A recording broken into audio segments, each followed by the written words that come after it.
This is the 2026 Kia Sportage Hybrid, and on paper it's got everything that makes a pretty perfect compact crossover. It's a hybrid, so it's good on gas. It's got available all-wheel drive, so it'll go pretty much anywhere. It's got plenty of power and plenty of torque. It's spacious in the first and second rows for tall people and has plenty of cargo space behind that second row. And if you get the fully loaded SX Prestige model like I've got here, it's got plenty of amenities and isn't even that expensive for what it is, coming in just shy of 42 grand. So what I want to know is if the updates that Kia made for 2026 keep this thing as good in the real world as it seems on paper, or if what it says on paper doesn't really translate. Welcome to Out Motorsports, the channel for cars as you are. My name is Jake, and let's get into it.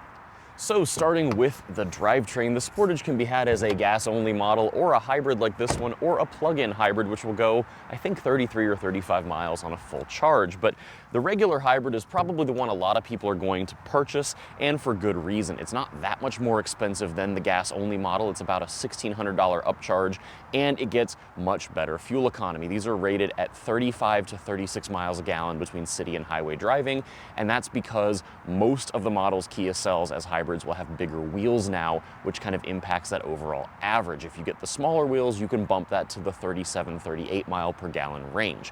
Now, Kia did a few little tweaks for 2026 to get a few more horsepower out of the gas engine and electric hybrid combo. This is going to be a 1.6 liter turbo 4 as it has been in years past.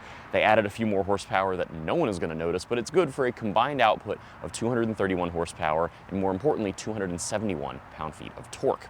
Now, like I said, that goes either to front-wheel drive or all-wheel drive. This one is all-wheel drive, which will take a little bit of a fuel economy hit, but it's nice to have for that capability. This is going to go most places that most people need. When I went to the launch of this a few years ago before the facelift, we took them places most people will never go, and they still did pretty okay. Now, the nice thing with the Sportage Hybrid versus something like a RAV4 hybrid is that this hybrid drivetrain pairs to a 6-speed automatic transmission, not a CVT.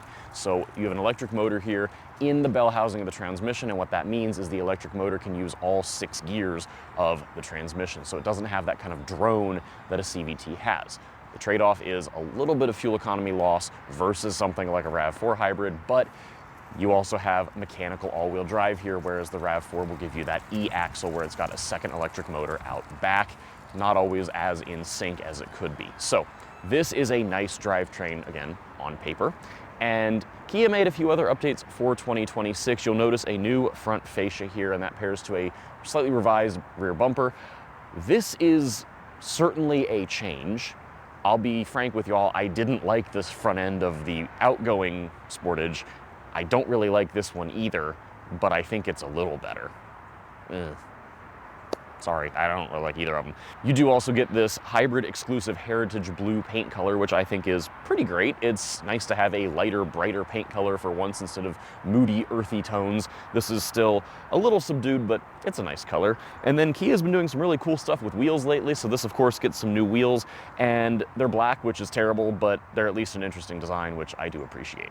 Now, there's 3 things on the interior that Kia has changed, that 2 of which you'll notice right away, 1 of which you may not. The first big update is the steering wheel. It sounds silly to talk about it, but it is a new design. It's a 2-spoke design. Thankfully, they retained all of the physical controls, so unlike some others, Volkswagen, everything is still a physical button, and they also have buttons for your drive modes, which are your on-road modes, and your terrain modes, which are your off-road modes, things like snow, sand, mud, that sort of thing. The other item that you'll notice here is the updated infotainment cluster. So you've got infotainment here and gauge cluster here. And this is 2 separate 12.3-inch screens. These are standard across the lineup now. And you're going to have Apple CarPlay and Android Auto, both of which are wireless, which we love. And you've got updated USB ports. So if you do want to plug in, it's all going to be USB-C. Again, a nice little touch. Now, whether you like this design or not, this is kind of a thing between Hyundai and Kia and Genesis now. They're all sisters. And it is at least functional, it is well done, and the dashboard is still pretty low, which I like. The third thing that they've added is a head-up display, which projects some of your driving information out onto the windshield in front of you. It is a nice thing to have. I think they're safe. They keep your eyes further up on the road, although this one does not adjust downward enough if you're tall, so it's hard to see everything at the top half of what it's projecting. So I wish it would go like an inch further down, but a small nit to pick. The other thing that Kia has retained is their mixed use kind of HVAC and infotainment controls here. You do have a physical volume knob and a tuning knob, and then some soft buttons. These are touch controls for things like your defrost, your automatic climate setting, and then some things for, you know, your map or your setup or your home screen on the infotainment. But if you touch this fan icon, then suddenly your two knobs become your dual zone climate control knobs, and those touch controls otherwise are for things like your air conditioning, your temperature sync, and your fan speed. This is an interesting way to conserve space. I liked it more when this car first came out. I still think it's clever, but the more I drive the car, the less I like it. So it's neat, and it's not super obtrusive. It's not a huge problem. I just wish they had separate levels of controls. In any case, there's plenty to like about this car, so let's get behind the wheel and talk about how it drives. Okay, so driving the Sportage Hybrid, we're just starting with leaving a stoplight. And I am starting here because I think the way Kia integrates the electric and gas motors is really slick, it's really seamless, and really well done. That, combined with it having a 6-speed automatic versus a CVT, also helps just make it feel like a normal car. And then when you put your foot into it, getting on the highway,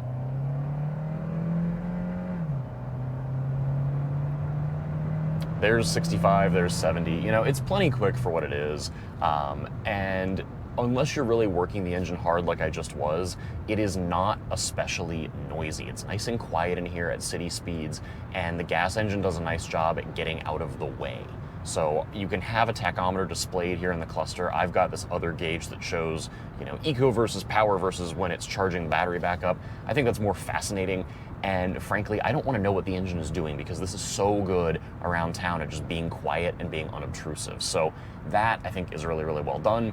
And it's got plenty of torque to get you off the line. Of course, as with every hybrid, it's going to use the gas motor once you get above a couple miles an hour because it has to. But then even at highway speeds, I'm doing 70 miles an hour and it's in electric only mode right now because it doesn't need more than the torque that the electric motor can put out.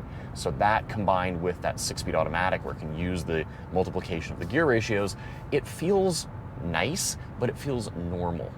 You know, a lot of hybrids with the planetary CVTs feel a little different, and if you like that and you're okay with it, that's fine. They can be a little drony here and there, but this is nice and quiet, and the car itself is quiet too, so that helps as well. Now, this is not a handling car. This is not a sporty car. That's okay.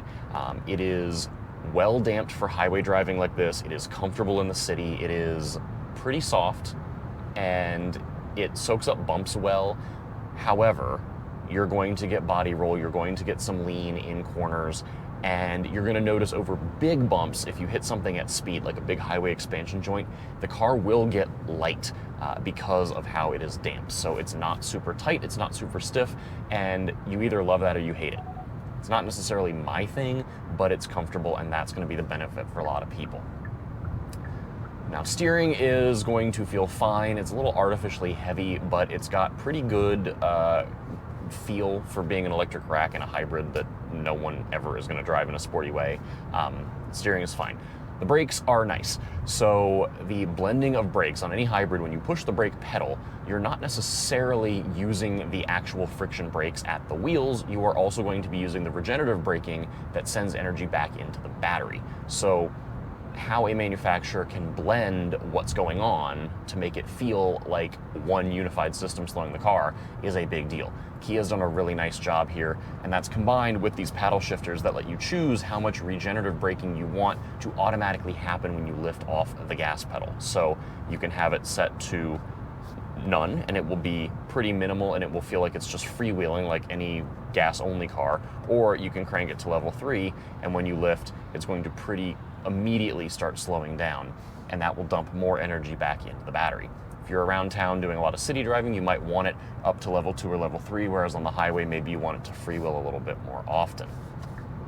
Now, as I change lanes, one thing that Kia's got here that I really, really love is, I think across all of their cars, or most of them now, they have side view cameras that look down the side of the car, and when you put your turn signal on, you can see what that camera sees. So it's an extra little blind spot camera on top of the blind spot monitors and your mirrors. It's a nice touch, and it's something that the rest of the industry is kind of slow to pick up on, but it's really, really, it's a little surprise and delight moment, if you will. And then another surprise and delight sort of feature in a car of this class, to me, is really good level 2 driver assistance software. So in this case, Kia calls this Highway Driving Assist, HDA, and this is their latest version of the software. So it does lane centering, it does radar cruise control, it keeps you in your lane, and it also will change lanes for you. You do have to use the turn signal, so if you just tap the turn signal, it will make sure it's clear, and it will change lanes, and that is that.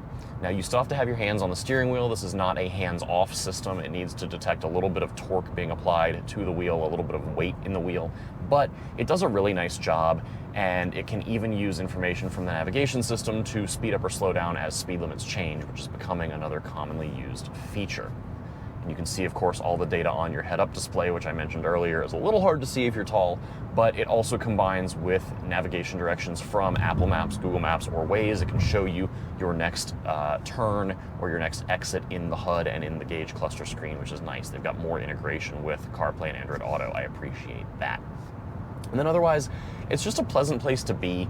This is, I think, a crossover of its category, of its segment. You know, the compact crossover market is going to be affordable. It's not going to be luxurious in a typical luxury car sense, but Kia has done a nice job of adding a lot of features, a lot of nice touches to make this not feel like a penalty box.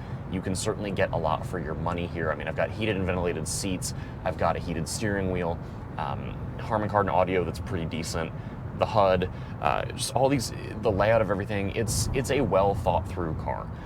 It will not excite you, it will not set your hair on fire, but most people are not trying to do that when they're buying something like this. And of course, Kia also has their X Pro model, which gives you vague aspirations of going further off-road, but the nice thing is the off-road system, the all-wheel drive system, is going to be largely the same across all their models. It's really just going to be a little bit more of tire and software tweaking more than anything. So let me know what you think. I think this should always be a hybrid. I think every car like this should be a hybrid. Like I mentioned, the price difference is not so great that this is not worth buying as a hybrid. I think really, you know, unless you're really on a tight budget, the hybrid just makes it better. It makes it drive better in the city. It makes it quieter everywhere because the gas motor is not working as hard nearly as much, and you get better fuel economy, and the price difference is not so much that it takes forever to pay it back if you're driving, you know, 5, 6, 10,000 miles a year. So, lovely car. I liked it when it came out. I still like it now. This is not something I would typically buy, but you know, things like this keep the lights on, so Kia can build the really fun stuff that they build otherwise. So they need to do well with these, and I think they still are. So thank you so much for coming along. As always, be sure to like, share, comment, subscribe, all that good stuff right here on YouTube. Head over to outmotorsports.com. We've got a whole bunch of events being planned for 2026. We would love to have you for any and all of that, and to join our membership program online at outmotorsports.com. Connect with fellow LGBT automotive enthusiasts and motorsports competitors. Till next time, please stay safe, be well. See you again soon.